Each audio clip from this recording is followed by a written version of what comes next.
Ito ang mainit na balita at trending ngayon sa mundo ng social media. Duterte lalong nagwawala tapos magwala at magreklamo ni Inday Sara kung bakit siya ay sinibak kasama si Digong at Gloria dahil mula pa daw 2022 hindi na siya sinasama sa mga meeting. Abay ngayon, naghahanap ng transparency at security report itong si Inday. Kaya naman, isang Marcos supporter ang lalong nagpaiyak at pinalamo ng katotohanan itong vice-presidente. Abogada ka naman, Sara Duterte, dapat alam mo na to eh. Sa konstitusyon natin, mga kotsero, meron hong tinatawag na executive privilege. Yan po ay ang kapangyarihan ng Pangulo na hindi magbigay ng impormasyon sa taong bayan na related sa national security. Executive privilege po kasi ang tawag doon. Oo. Hindi magpapaliwanag ang National Security Council sa'yo hanggang hindi ka presidente. Feelingera ka, Sara Duterte. Kaya ka tinatanggal eh. Kung simula 2022, hindi na nakakakuha itong si Sara Duterte ng invitation. What does that mean? Ibig sabihin, hindi ka talaga kailangan in the first place. You are a waste of time. You're a waste of space. Noong 2022, hindi ka nagre-reklamo na hindi ka kasama sa mga meeting. Lumipas ang 2022, dumaan ang 2023, hindi ka nagre-reklamo. 2024, hindi ka nagre-reklamo. Ngayon tinanggal ka, bigla ka magre-reklamo. Finormalize lang ng presidente yung pagiging irrelevant mo sa National Security Council. Feelingera ka, kaya ka tinatanggal. Dagdag naman ng isang pro-Sara impeachment at batikang abogado na si Attorney Enzo. Abay tama lang ang ginawa ni PBBM na sibakin ang mag-ama at isama si Gloria. Nung taong 2005 ng presidente si Gloria, ang Pilipinas pumasok sa isang joint exploration agreement sa China at Vietnam, Joint Maritime Seismic Undertaking. Sinurbay ng China, minapa ng China ang ilalim ng West Philippine Sea. Sinurbay yan ng China. Ang pumasok sa kasunduan na yan si Gloria Arroyo. Ngayon, ikinaso ang gobyerno sa Korte Suprema noong 2005. So ngayon, noong nakaraang 2023, nagdeklara ang Korte Suprema na unconstitutional. So ang nangyari, dahil mali yung ginawa ni Gloria, dineklara ng Korte Suprema na unconstitutional yon. Pero ano pang dyan, magagawa niyan, natapos na yung pag-survey ng China. Kaya napakatindi ngayon ng interest ng China. Talagang gustong agawin ng China yan kasi sila ang may mapa niyan. Minapa na nila ang ilalim ng West Philippine Sea. Panahon ni Gloria Arroyo yan. Ngayon si Gloria Arroyo, kung hindi ni-reorganize ni PBBM ang National Security Council, si Gloria Arroyo, nakaupo yan bilang former president. Bakit na mayroong ganyang kontrata? Marami pang mga kontrata ang gobyerno noong panahon ni Gloria Arroyo. Kunwari lang, joint venture sa Pilipinas. Pero ang totoo, China ang nanginabang doon.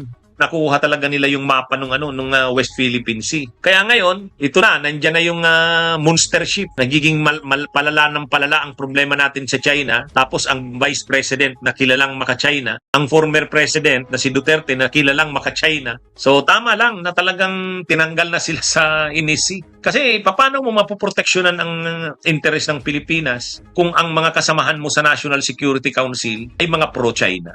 Samantala, basta usaping confidential funds, abay Duterte yan. Bakit? Dahil matapos sumablay ang panawagan ng mga alipores ni Duterte na magkudeta ang AFP at mag-people power na, ginamit pa si dating vice-presidente Leni Robredo na kasama di umano ni Inday na manguna sa pagpapatalsik sa ating Pangulo. Abay pahiya ang mga demonyo matapos nilantad ni dating Senador De Lima ang mas malaki pang winaldas na pondo ng mga Duterte sa loob lamang ng isang taon. Ayon sa COA, sa pamumuno ni Baste Duterte noong 2023, abay gumastos ng kalahating bilyon na confidential funds ang Davao. Pero hindi man lang maramdaman kung saan nilagak dahil sa dami pa din ng mahihirap sa nasabing bayan. Dagdag pa ng dating senador, abay ganyan lang mangurakot ang pamilya Duterte. Abay matindi mga kababayan, $500 billion. Grabe, sa isang taon lang 2023. Saan kaya napunta ang $500 billion na confidential funds ni Baste? Grabe, basta confidential funds. Duterte yan. Hindi nga naman nila i-disclose yan kasi nga daw, confidential. Pero isipin nyo mga kababayan, kung ganyang kalaki ang confidential funds ng Davao, sabi nga doon sa balita ng Rappler, 7 times na mas malaki, di hamak na malaki. Kahit pa pagsamasamahin mo yung 7 mayayaman na lungsod dito sa Pilipinas, ay hindi mo pa rin madadaig ang confidential funds ng Davao. Syempre sa pamumuno pa rin ng mga Duterte. Pero nakikita nga ba? Ang tanong, nararamdaman nga ba ng mga taga Davao? Matatandaan ninyo mga kababayan, ito lang, nakaraang Pasko, abay pinapila ang mga kababayan natin dyan sa Davao ng napakahaba na 3 to 4 kilometers na pila para lamang sa ayuda. Ayuda na galing di umano sa bulsa ng mga Duterte. Kala ko ba mahirap sila? Kayang-kaya nilang mamigay ng ayuda? At eto pa, pagiging hipokrito. Ayaw nila ng mga ganitong estilo, di ba? Kasi daw makabagong estilo para bumili ng boto ng mga kababayan natin. Kaya galit sila sa ayuda, pero ginagawa nila. At eto pa, sablay, itong panawagan ni Roque. Tara na at magkudeta itong mga AFP. Tara na mga dilawan sa pangunguna di umano ni BP Leni Robredo, no? Na magsama-sama na para patalsikin ang gobyerno ni Pangulong Marcos. Pero wala talaga. Sa tingin ata nila, tanga-tanga itong mga dilawan at mga pinklawan nasasama sa mga kagaguhan ng mga alipores ni Duterte. Alam naman natin kapag napatalsik si PBBM, sino ba makikinabang? 'Di ba yung amo nila? Pero again, itong harap-harapan at garapalan na ginagawa na pagnanakaw sa ating bayan, ayon na mismo sa Quadcom, sa mga ebidensya na inilalatag sa Kongreso at pati na rin sa Senado. Abay mga kababayan, garapalan na paglulustay sa pera ng bayan. Ang matindi, hindi rin maipaliwanag kung saan nila ginamit. At speaking of ginamit mga kababayan, tila ba talagang nabubunyag yung baho ng mga alipores ni Duterte, lalo na itong binalita ni Attorney Enzo tungkol nga dito kay Gloria na tinatawag nating ninang ng China. Nung panahon niya, ang dami palang kabulastugan na nangyari, lalo na sa pakikipag joint venture niya dyan sa China. Isipin nyo ito mga kaibigan, 2005 may nangyari na palang ganyan, no?